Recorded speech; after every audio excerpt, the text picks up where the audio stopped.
Bonjour, alors je vais vous partager aujourd'hui une technique pour que vous puissiez reprendre le contrôle sur les grignotages. Je suis Sandrine Belmont, docteur en psychologie et hypnothérapeute. Peut-être que vous vous dites que vous avez déjà tout essayé, tous les régimes, toutes les méthodes, et que ça n'a pas marché de toute façon. Dans quelques instants, je vais vous donner une technique pour commencer à retrouver du contrôle sur vos grignotages. Je vous comprends et honnêtement, à une époque j'étais comme vous et j'en avais vraiment marre d'être obsédée par mon poids. Il vous semble que vous n'arrivez pas à vous contrôler quand il s'agit de nourriture?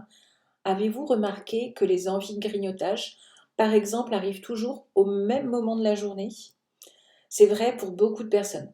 Ce peut être associé à une heure, une activité ou une émotion. La répétition d'un même comportement entraîne d'abord une habitude, ensuite un rituel et parfois une addiction, comme avec le sucre. Voilà ce que vous pouvez faire dès maintenant pour commencer à changer ça. Tout d'abord, identifiez les moments où l'envie de grignoter est présente.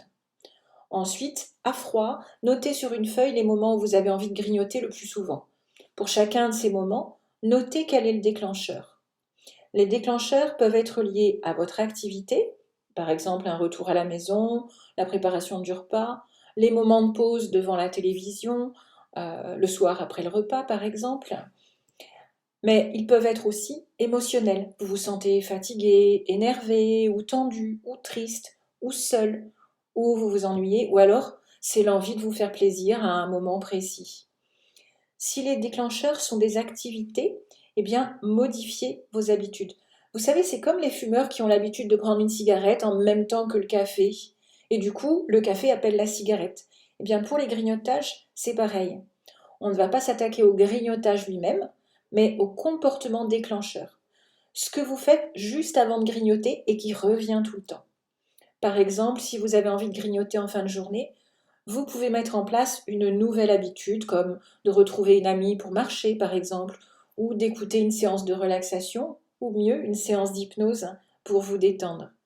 Si les déclencheurs sont des émotions, notez ce que vous ressentez.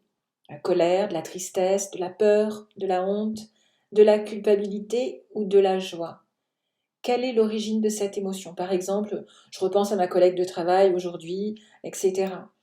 Prenez une feuille volante, hein, et écrivez tout ce que vous ressentez. Videz votre sac, puis jetez la feuille à la poubelle. Notez vos émotions avant les grignotages à chaque fois. Faites cet exercice à chaque fois. Écrire va vous permettre de mettre en mots à l'extérieur de vous ce que vous ressentez. Vous pouvez y associer des techniques de gestion du stress, bien sûr. Ici, on ne cherche pas à s'attaquer directement au grignotage, parce que je suis certaine que vous avez déjà essayé, mais à ce qui vous pousse à perdre le contrôle sur la nourriture et sur ces grignotages. Lorsque j'ai découvert l'hypnose, j'ai changé vraiment de vision des choses. Au fil des ans, j'ai compris comment faire en sorte de ne plus avoir envie de grignoter, de ne plus être tenté par des aliments qui font grossir. En tant que docteur en psychologie, j'ai une position scientifique. J'ai vraiment creusé la question de ces comportements automatiques. Et vous savez, c'est quand vous voulez quelque chose, mais que c'est plus fort que vous. Vous faites autre chose. Eh bien, ces comportements automatiques sont le résultat de vos habitudes, de vos ancrages, ce que j'appelle vos programmes, qu'ils soient conscients et inconscients. C'est pour ça que c'est important de les déprogrammer. Et puis, ces programmes sont aussi dans votre corps, pas seulement dans votre tête. Certaines personnes me disent qu'elles savent exactement ce qu'elles ne doivent pas manger pour maigrir. Le problème n'est pas là. Elles n'arrivent tout simplement pas à manger différemment. C'est logique. Et je vais vous expliquer ce qu'il faut faire pour changer ça.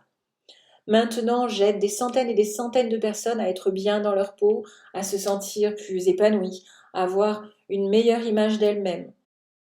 Et j'ai pu voir des personnes qui se battaient avec leur poids depuis 30 ans ou 40 ans même, retrouver leur confiance en elles, gérer facilement leurs envies de nourriture, continuer de prendre plaisir sans se culpabiliser à chaque bouchée et s'apprécier en se regardant dans le miroir.